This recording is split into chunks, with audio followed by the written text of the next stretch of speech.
C'est dans l'air du temps, celui du coaching, du relooking. Cette fois, les propriétaires de biens immobiliers sont la cible privilégiée des conseillers particuliers. Maison à vendre sur une chaussée très fréquentée du Brabant flamand. Le panneau a été placé il y a plus de 2 mois, mais il suscite peu d'engouement. Voilà. Alors, qu'est-ce que vous faites là ? Eh bien, je vais montrer à madame la maison pour faire un relooking de la maison. Ok. Du homestaging. D'accord. L'agence a convaincu les propriétaires de faire appel à un coach. Le hall d'entrée, c'est clair. Donc la maison est située ici sur 8 hectares de terrain. On a 3 chambres en haut et un bureau-chambre. C'est pas très clair en termes d'affectation. Donc c'est quand même un peu de travail à faire par rapport à la chambre. La maison est en vente maintenant 2 mois et on n'a pas eu beaucoup de visites, donc c'est vrai que ce serait bien qu'on puisse nous donner des conseils pour propriétaires pour la réaménager. Sabine de Mourlose est homestager. Elle va tenter, avec les moyens du bord, de mettre en scène cet intérieur un peu kitsch, le rendre plus attrayant pour le visiteur, l'acheteur potentiel. Il y a pas mal de choses un petit peu à changer au niveau de la disposition des meubles. Pour moi, il y a un petit peu trop de canapés. Ils sont un peu trop rouges. C'est la première chose que l'on voit quand on entre, alors que finalement, on doit être plus attiré par la pièce et pas par les meubles. Le tapis aussi me dérange un petit peu. C'est de nouveau fort rouge. On a les accessoires qui sont sur la cheminée qui ne sont pas vraiment en harmonie avec le style assez classique et assez caractéristique de la maison. La jeune femme surfe sur une vague qui nous arrive des pays anglo-saxons. Le concept existe en France depuis une dizaine d'années et commence à se développer chez nous. Le homestaging est donc l'art de la mise en scène, de la création d'ambiance, du relooking, afin de mieux vendre ou louer son bien. Sabine visitera chaque pièce dans les moindres détails, prendra des notes, des photos, avant de rendre un rapport complet au propriétaire. Budget de la consultation, 350 €. Et je vois que là, il y a un lit. Est-ce que c'est une chambre d'habitude ou bien... C'est la 4e chambre ou le bureau, en effet. Oui. C'est un petit peu en fonction de... Ce qui serait peut-être intéressant, c'est vraiment de le transformer en bureau, puisqu'on a un bureau et un ordinateur qui se trouvent dans la salle à manger. C'est l'idéal. Et puis je vois que c'est le même bois, donc on va essayer vraiment de donner une vraie fonction à la pièce. Bon, au niveau des couleurs, on ne pourra pas faire grand-chose puisque le propriétaire ne veut pas investir énormément. Par contre, on va déjà enlever le tapis vert, le lit, ça c'est sûr, et tout ce qui traîne aussi autour. Une ville à 4 façades, 200 mètres carrés, 7 arts de terrain, prix de vente 395 000 €. Mais voilà, les amateurs ne se pressent pas au portillon. Les agences le savent, une décoration attractive peut influencer un acheteur potentiel. Il suffit de convaincre le propriétaire de débourser un peu d'argent. On joue sur 2 tableaux, sur le fait de pouvoir vendre la maison plus vite. Pour l'instant, on est passé en fait en 1 an de 68 jours de moyenne de mise en vente à 107 jours aujourd'hui. C'est quand même énorme en peu de temps. Donc, on voudrait accélérer le tempo de la mise en vente pour le bien-être des propriétaires et également conforter le prix de vente. Diminuer les délais de vente ou de location et surtout réduire les marges de négociation du prix. Voilà les 2 objectifs du relooking. Dans le cas présent, c'est un véritable défi pour Sabine. Les propriétaires ont un budget limité, pas question de repeindre les murs, changer les tentures ou certains meubles.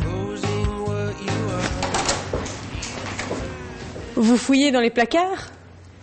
Nous, en fait, les propriétaires m'ont préparé quelques petits accessoires qu'ils ont retrouvés dans leur fond d'armoire et ils m'ont indiqué où je pouvais les trouver. Donc là, maintenant, je vais commencer à un petit peu accessoiriser le salon.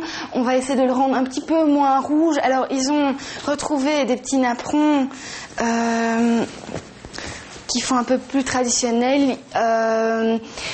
C'est pas l'idéal parce que j'aurais évidemment conseillé d'acheter des housses de canapé pour vraiment qu'on oublie ce rouge et qu'on ait une couleur un peu plus neutre dans les crèmes, coquilles d'œufs. Mais malheureusement, de nouveau, ça demande un petit investissement et donc on va essayer de faire quelque chose de bien avec ce qu'on a. Contrairement à la décoration qui personnalise un intérieur, ici, il faut enlever, masquer, gommer toute référence à la personnalité des occupants. Désencombrer, dépersonnaliser, rendre neutre, afin que l'acheteur ou locataire potentiel puisse s'imaginer, s'approprier les lieux. Voilà le résultat après 3 heures de travail. La pièce de séjour a l'air plus intime, plus chaleureuse.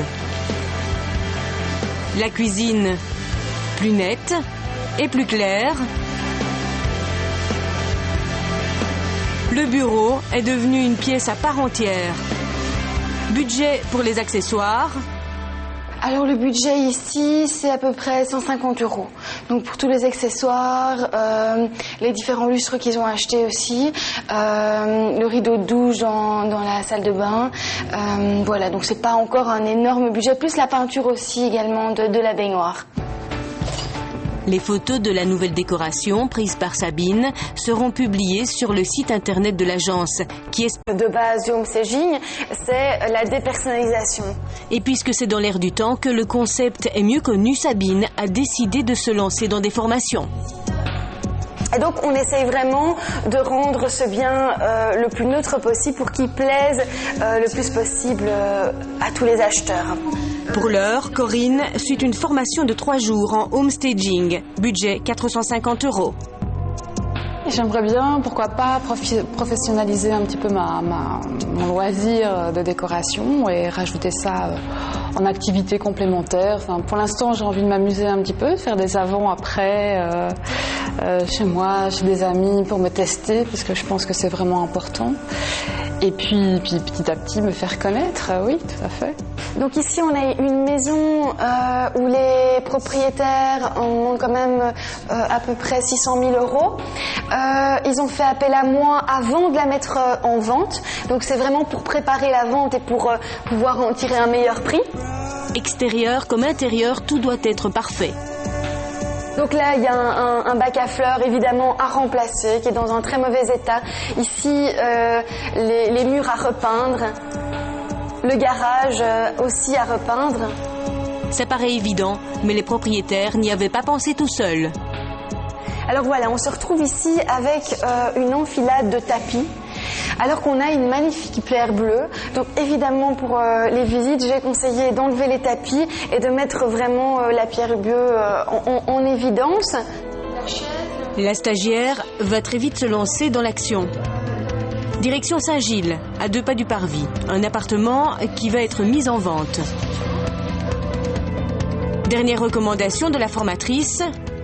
Alors nous voilà arrivés dans l'appartement.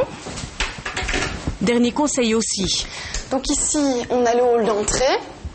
L'appartement est bien sûr toujours habité. Là, on a la salle à manger, le salon. Et l'exercice, donc de nouveau, c'est que tu réfléchisses au niveau des couleurs, voir si les couleurs qui sont déjà présentes sur les murs sont adéquates. Au niveau de la disposition des meubles, réfléchis bien où est le point focal dans ta pièce.